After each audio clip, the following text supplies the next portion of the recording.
Assalamualaikum warahmatullahi wabarakatuh. Bagaimana kabarnya para guru-guru hebat? Semoga semuanya senantiasa sehat dan tetap semangat meningkatkan kompetensi diri meskipun di masa pandemi.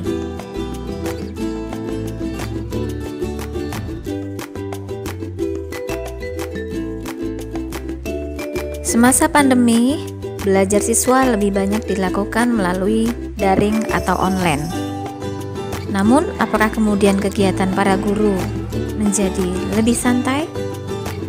Atau bahkan tidak memiliki kegiatan apapun? Jelas tidak ya kawan-kawan. Para guru tetap memiliki banyak kegiatan atau aktivitas yang bermanfaat dari meningkatkan kompetensi diri, meningkatkan sisi ruhyah, menyiapkan semua perangkat belajar siswa, hingga aktivitas-aktivitas lainnya yang bermanfaat. Para guru mengikuti berbagai workshop IT untuk meningkatkan kompetensi diri, mengikuti berbagai kajian untuk meningkatkan ruhyah atau maknawi, kemudian mempersiapkan berbagai perangkat pembelajaran seperti administrasi sekolah, kemudian media pembelajaran yang akan disampaikan bersama siswa melalui Zoom maupun berupa video pembelajaran. Melakukan penilaian-penilaian hasil pekerjaan siswa baik berupa voice maupun video dan pekerjaan secara tertulis. Mari kita simak sebagian kegiatan para guru semasa pandemi.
Inspirasi Al-Quran. Makanya Nabi mengatakan, siapa yang meninggal di Madinah, aku jamin di hari kiamat akan mendapat syafaat di hari kiamat. Tapi kan kenapa sahabat yang meninggal di Madinah malah sedikit? Tapi kan kebanyakan mereka meninggal di Syam, di Mesir, di Irak. Ada malah yang meninggal di mana? Di negeri yang jauh, lebih jauh dari itu semua. Kenapa? Karena mereka lebih memilih menjadi guru-guru untuk menyampaikan risalah Islam kepada manusia. Ada yang meninggal di Tangerang malah kan? Syekh Ali Jabir. Syekh Ali Jabir dulu pernah dalam ceramahnya mengatakan, saya kalau boleh memilih pengen betul-betul nanti wafat dikuburkan di Madinah. Karena ada garansi hadis Nabi, siapa yang meninggal di Madinah dibangkitkan langsung dapat syafaat Nabi. Tapi saya kenapa lebih rela untuk berdakwah di Indonesia, di Lombok?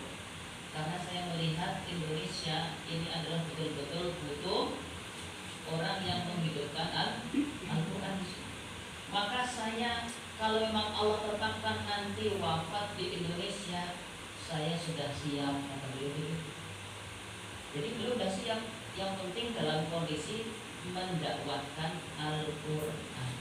Dan itulah dulu yang ditempuh oleh para sahabat. Kalau mereka mau dapat syafaat Nabi, udah undang-undang di Madinah, mati di situ, masuk surga. Tapi karena mereka ingin mendakwahkan Al-Quran, mengajarkan umat ini tentang Islam, mereka rela Syam, Mesir, ada yang sampai kemana? Turki. Seorang sahabat yang usianya sangat panjang namanya Abu Ayyub Al-Ansari, usia 90 tahun, pernah mendengar hadis Nabi bahwa latuftahanna al-qasra amiruha wa ni'mal jaisyu dzalikal jaish. Nabi pernah mengatakan, nanti Konstantinopel, Turki itu akan disaklukkan. Sebaik-baik tentara yang mampu menaklukkan Konstantinopel, dan sebaik-baik panglima adalah yang memimpin pasukan itu.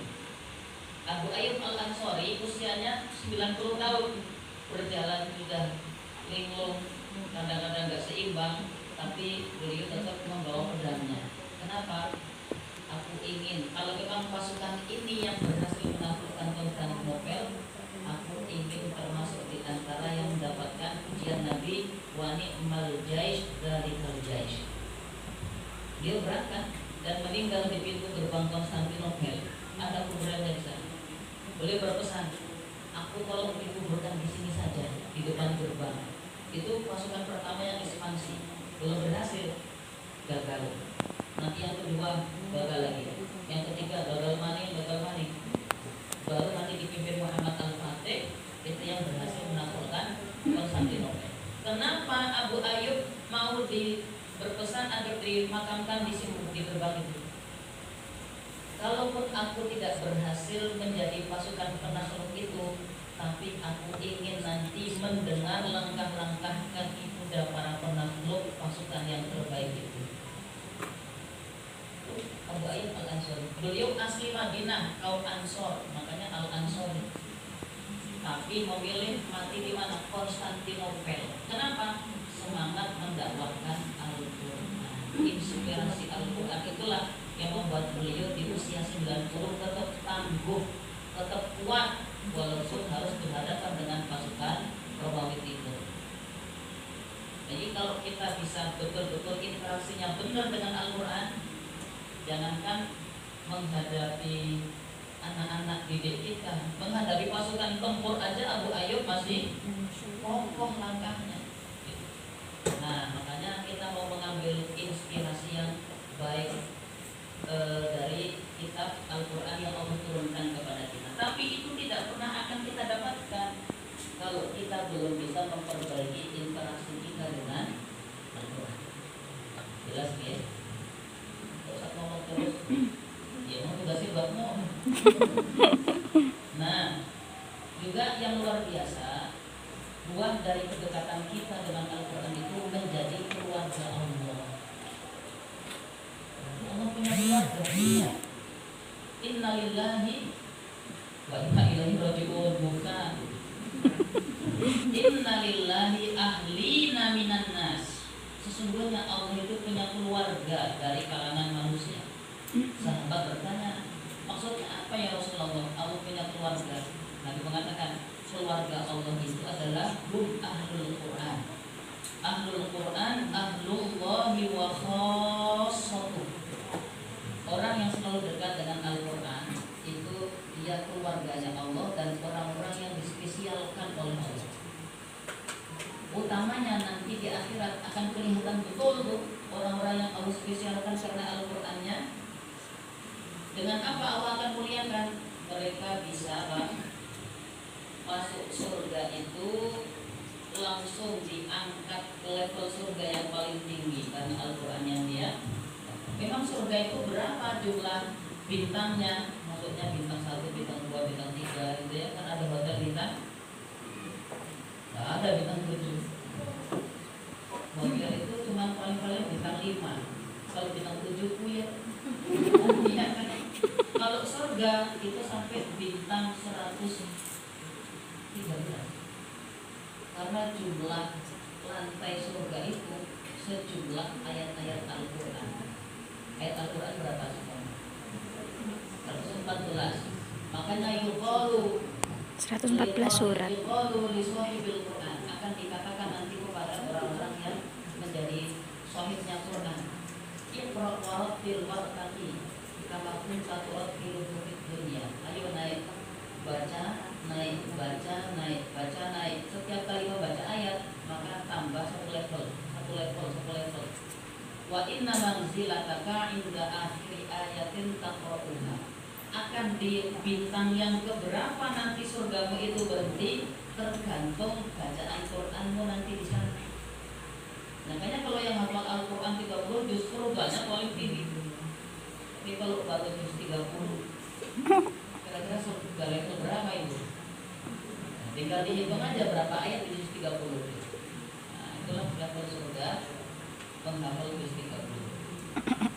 Soal gimana saya usia udah banyak gak mungkin hafal. Ya kalau sekarang kira-kira sudah mentok, jadikan anak-anak kita yang hafal Quran. Karena kalau anak kita hafal Quran, orang tuanya, Pak kok berhenti di level 30? Naik terus Pak, nggak bisa nak, sini Pak, dibawa sama anaknya naik. Kenapa? Karena anak-anak penghafal Quran yang dekat dengan Al-Quran akan mengangkat orang tuanya juga ke level yang sama. Nah, makanya kalau kita nggak bisa menghafal Quran, berdoa dan berusaha lah semoga anak kita hafal Quran. Amin, Kalau amin, anak kita juga belum amin. sempurna, semoga cucu kita nanti ada yang hafal Quran. Amin. Maka ini luar biasa ya. Kalau ingin menjadi ahli Quran, maka betul-betul kita harus mengetahui dulu keutamaannya. Ternyata luar biasa orang berkaitan dengan Al-Quran itu di dunia mulia, di akhirat juga. Sekali Jabir, masya Allah, saya termasuk orang yang fans berat sama beliau. Walaupun nggak pernah ketemu, beliau datang ke Indonesia, pokoknya pengen menyiarkan Al-Quran. Lihat bagaimana beliau kemarin dimuliakan oleh banyak sekali para pecintanya. Ya, banyak yang merasa kehilangan, padahal beliau tidak pernah ketemu langsung berhadapan-hadapan. Berapa orang mensolatkan gaib jenazah beliau di mana-mana. Kenapa? Itu salah satu contoh bagaimana seorang ahli Quran dimuliakan. Di dunia saja begitu. Gimana di akhirat? Maka ini kita bersedih sekali hari-hari ini para ulama kita banyak yang diwafatkan. Kemarin ada yang men-share itu selama sebulan terakhir itu sudah 7 lebih para ulama yang sangat karismatik itu dipanggil oleh Allah. Di waktu yang sama 2 hari terakhir ini bencana di mana-mana. Saya katakan ini syarat apa ya? Orang-orang baik diambil, kok kemudian kita diberi dengan berbagai macam musibah dan bencana. Tadi ada yang komen, memang kalau rumah mau diruntuhkan itu yang berharga dulu diambil, katanya begitu. Dan semoga negeri ini mau dijaga Allah ya. Amin. Makanya diperlukan orang-orang yang terus istiqomah bersama Al-Quran. Amin. Nih, lah bagaimana cara kita agar betul-betul interaksinya dengan Al-Quran itu membawa kepada Al-Quran menginspirasi kehidupan kita. Mau di masa pandemi maupun di luar pandemi, Al-Quran harus tetap kita jadikan apa? Inspirasi. Karena para sahabat itu justru semakin dekat dengan Al-Quran ketika di medan perang. Orang-orang Palestina itu masya Allah ya, mereka itu ketika membaca Al-Quran bersamaan dengan rudal-rudal yang turun di Gaza. Apa kata Ismail Haniyah ketika membaca surat Al-Anfal? Dulu pas diwawancara, kami membaca surat Al-Anfal ini seakan-akan dia betul-betul baru turun hari itu. Sangat nyata, sangat terasa getarannya ketika membaca surat Al-Anfal di tengah medan. Nah, kita di masa sulit kayak begini, maka salah satu yang akan menguatkan kita adalah apa? Al-Quran. Kita baca, kita pahami maknanya pelan-pelan, kemudian kita amalkan semampu yang kita bisa amalkan. Nah, inspirasi Al-Quran dimulai dari interaksi. Interaksi kita dengan Al-Quran menurut Imam Ibnu Taimiyah ada berapa ini? 5. Kita baru sampai level mana kira-kira? Membaca atau tilawah dilakukan oleh anak-anak Indonesia. Beliau yakin betul, kata beliau dalam kalimatnya itu, walaupun segelap apapun kondisi negeri ini, seberat apapun kezaliman yang kita rasakan, tapi saya yakin akan datang nanti masanya bangsa ini akan bangkit. Kenapa? Karena kita punya Al-Quran. Kita lihat saja Di Mekah itu sebelum Al-Quran turun kayak apa kondisinya Mekah? Lebih suram, lebih muram, dan lebih menyedihkan daripada kondisi negeri-negeri hari ini. Gimana coba? Yang kaya makin kaya, yang miskin makin. Kalau kita kan kalau di sini yang kaya tambah kaya, yang miskin kadang-kadang masih dapat bansos. Iya kan?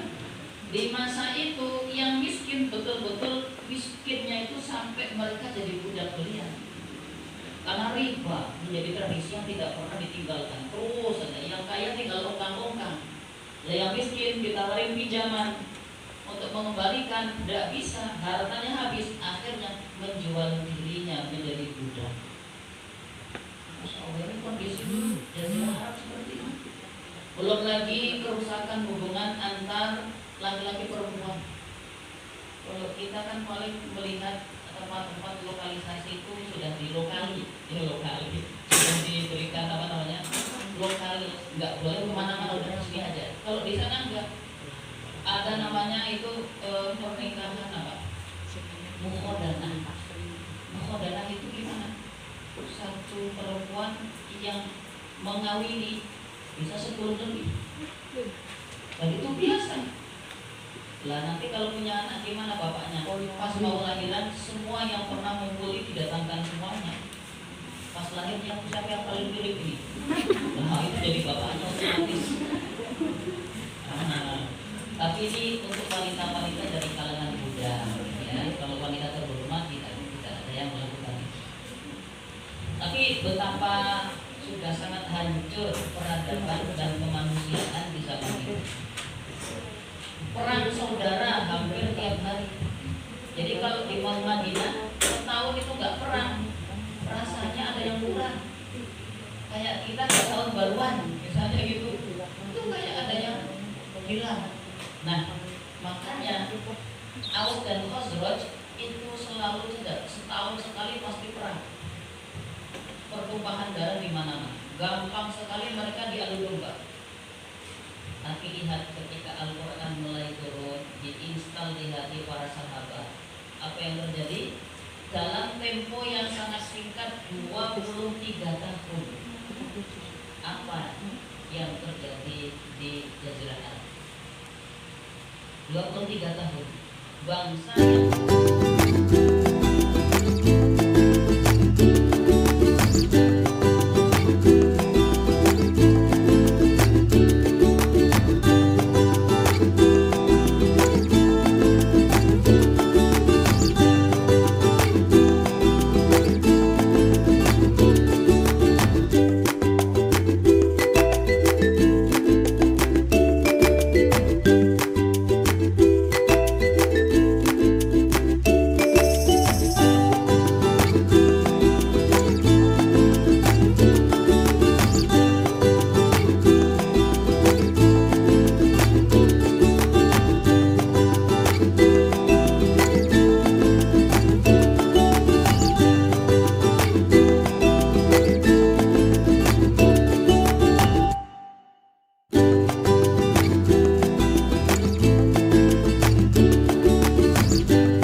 Assalamualaikum warahmatullahi wabarakatuh. Nah, ini sekolah kita yang sudah sangat lama tidak ada KBM. sore ya teman-teman. Nah, hari ini waktunya kerja bakti, bersihin rumput. Itu Bu Ada itu. Nah, ini Masya Allah rumputnya kotor sekali, banyak sekali. Nah, ini dia Ustadz Salman. Beliau ini bakat tanaman sama kepala sekolah ini. Akan dirapi-rapikan. Banyak sekali tanamannya bagus-bagus tapi nggak pernah terawat. Nah, ini Ustadz Salman. Beliau pakar tanaman. Ya, Ustazah Rahma. Hari ini kita akan berusaha membersihkan sekolah kita bareng-bareng. Saking lamanya corona ini, jadi siswa tidak bisa masuk sekolah. Pembelajaran masih online terus. Banyak sekali rumputnya.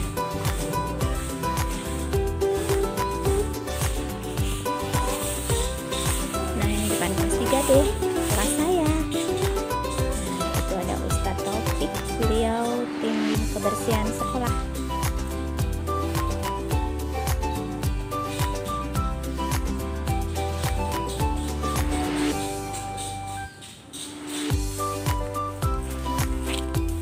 Ini namanya bunga telang. Ini bisa dibuat teh loh. Kalau sudah kering bisa dibikin teh. Lumayan enak rasanya. Musim ulet ini teman-teman. Tuh, bunga matahari. Daunnya juga dimakan ulet, sayang banget.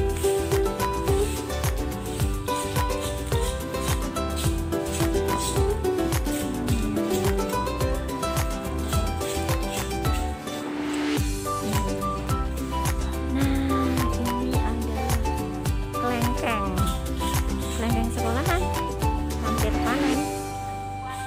Alhamdulillah.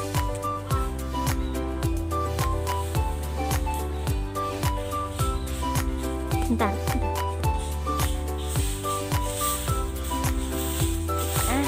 Ini adalah Ustadz Triwibowo sama Bu Rizky yang cantik solihah.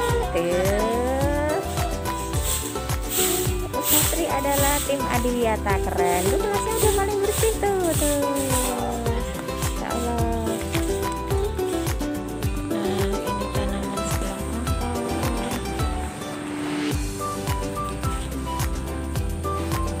Tanaman sebelah kantor juga sudah tidak teratur dan tidak terawat. Insya Allah. Ini ada Ustadz Sugeng yang akan merapikan. Alhamdulillah. Lanjutkan. Hah? Wah, masa dihabisin? Udah sisain kali ya? Apa di pot aja ya? Di pot aja. Sayang kalau dihabiskan. Nah, ini tanaman gantung di atas juga lama tidak terawat. Baru akan dirapikan hari ini.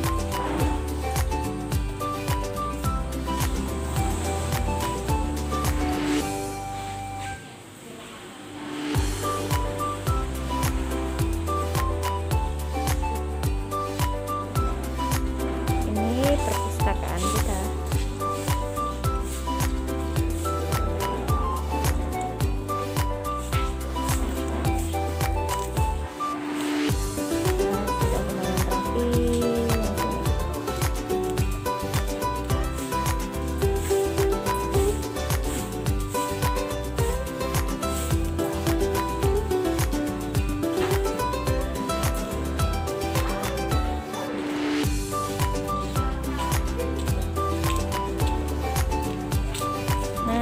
Ustadz Mustajab sudah rapi sekali dengan kelasnya.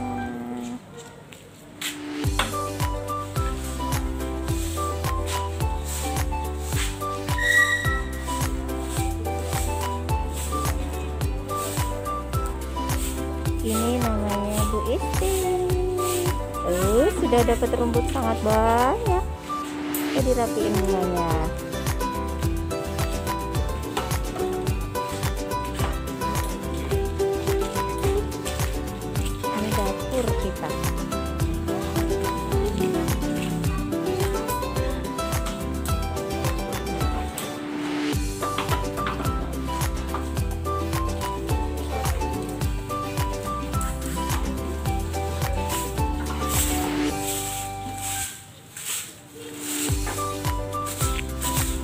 Wah, kompak sekali ini Bu Novia sama Bu Nunung.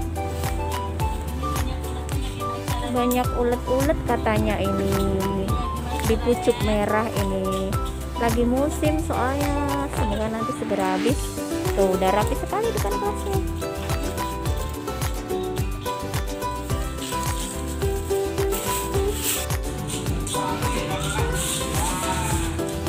Nah, sekarang sudah lebih rapi,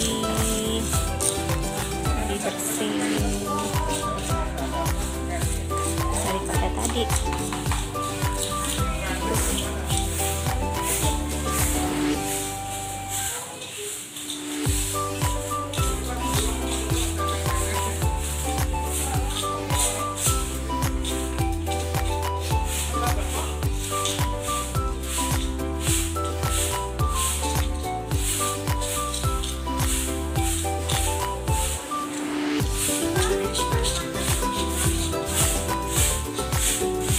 Nah, ini Bu Septi, teman saya satu kelas.